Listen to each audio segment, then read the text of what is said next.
Would it be helpful for you to become aware of thoughts and words that you think or say that are actually keeping you from achieving those goals that you have set for yourself that you want to achieve, whether that's in personal life or in business life? Then you do want to stay tuned, because I'm going to share with you today 2 times 2 words, short phrases that I know I think and say quite a bit.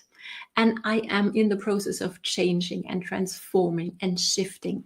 And I find that many people are actually being held back by these short phrases. So I want to tell you what they are and the shift that you want to make, so you can actually have a higher chance of achieving that goal that you've set for yourself. So hello and welcome. I'm excited you're here.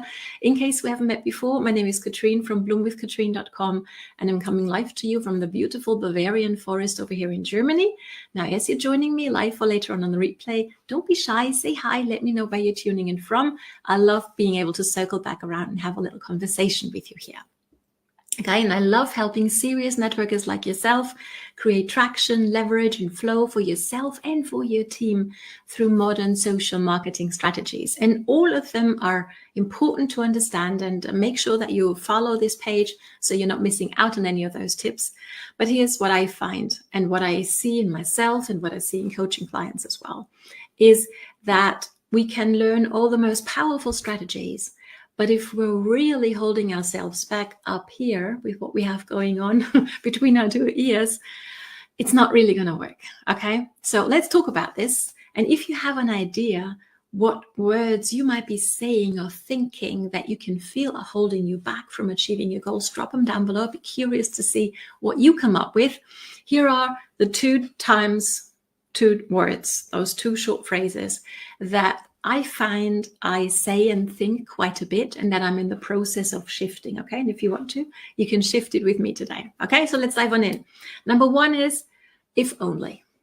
Whatever comes afterwards doesn't really matter, right? If it's if only I was more successful, if only my hubby was happier, if only my team took more action, if only my son listened more to what I say, whatever it might be.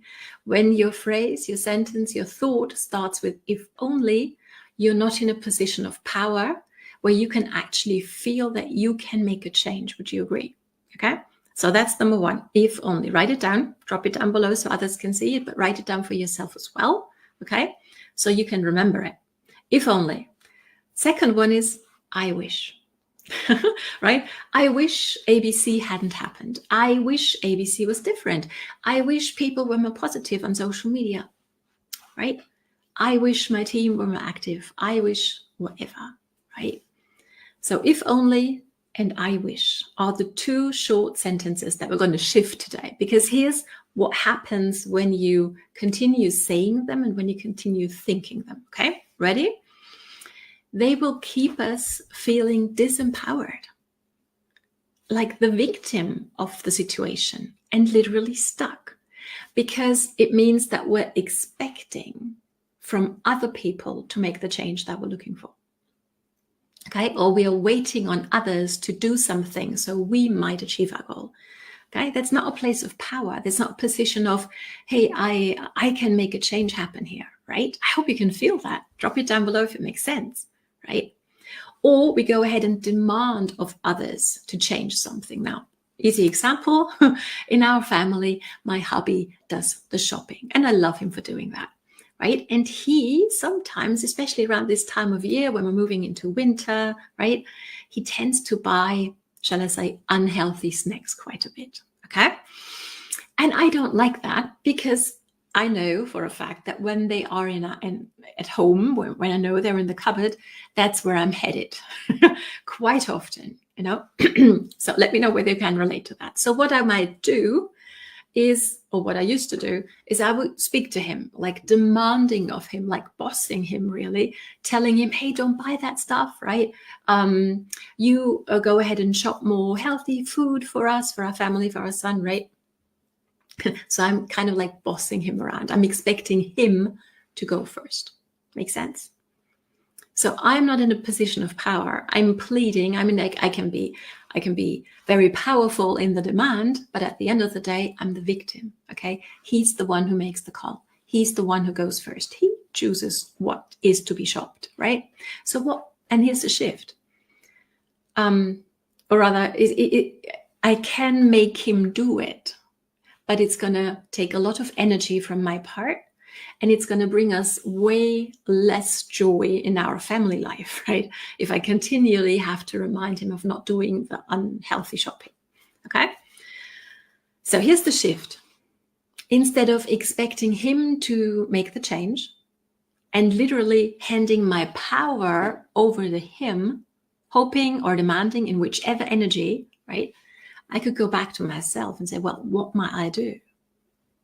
What might I do? Yes, I could talk to him. If that's effective, great. If it isn't, and if he doesn't make the change that I want, what might I do? Well, in this very simple example, you're going to tell me, well, Katrin, you just go do the shopping yourself, right? And you're right. And that is something I might do. And that is the shift that we can make in any life situation, okay? From being the victim, being like dependent upon others to make the change so we can achieve our goals, to, okay, what might I do? And come up with something and try it, okay?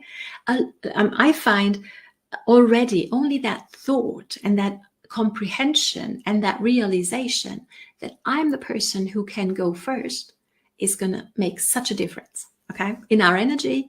And that's what can happen, right? So I'm going to do the shopping. I'm going to buy the healthy stuff, and we won't have the nasties at home. That's going to make the change happen that we all want to see in our lives, in our family, right? So what might I do? Instead of going, oh, I wish, if only he did ABC. No, let's look at myself. Okay, what might I do? Okay. So really being an inspiring leader rather than a demanding boss, if that makes sense. Okay, drop it down below if it does. So you can inspire others so that they want to follow your lead, okay, in their words, in their action. That's super, super powerful, okay? So if you want more health in your family, be it your food or exercising more, you go first. You make the change happen. And by you doing it, you can inspire the rest of your gang to follow suit, right? Same with your team, with business goals, okay? Business behaviors. Maybe you feel, or you can see the potential in doing live video for your team, okay? And you're telling them, demanding of them, recommending whatever, the energy is that you choose to do with your team. You're going to say, oh yeah, we're going to do live video. And then you're not doing them yourself. Or you going ahead, you leading the way, you being able to show on team training, hey, these are the live video topics I'm going to do this week. Who wants to do the same ones, or who wants to, join me in that little challenge, okay? These are the topics for this week that I've come up with, and work on that, and then inspire your team to do it with you, okay? Or if they're not ready yet, they can be inspired, okay? You can inspire them by your action. What would that feel like on team training, rather than going preaching, this is what we're going to do, and then not really doing it, or not showing to them that you're doing it, or actually leading with example, going first.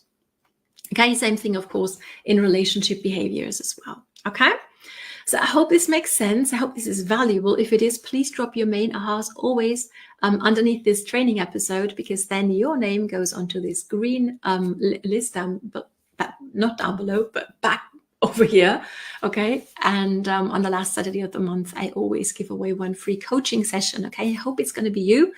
And the more often you leave your 3 main ahas underneath my training episodes, the more often your name goes onto that green sheet back there, okay? So increasing your chances of winning that coaching session.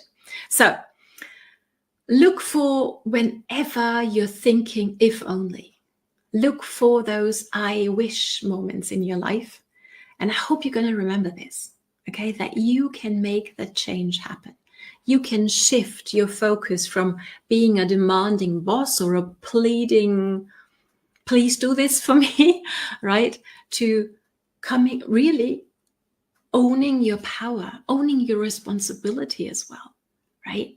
And making happen what you want to see happen in your life, and thereby inspiring your people to make the same changes. Okay, so thank you so much for joining. Looking forward to see your main three ahas. That's what I wanted to say. Thanks for joining me. It's time for you to take action now, okay, to get aware of whenever you say, if only I wish, and to make that change, to implement what you've just learned. That is how you're going to start to bloom, and it's time for you to do just that. Thank you so much for joining me. See you next time. All the best from Katrin.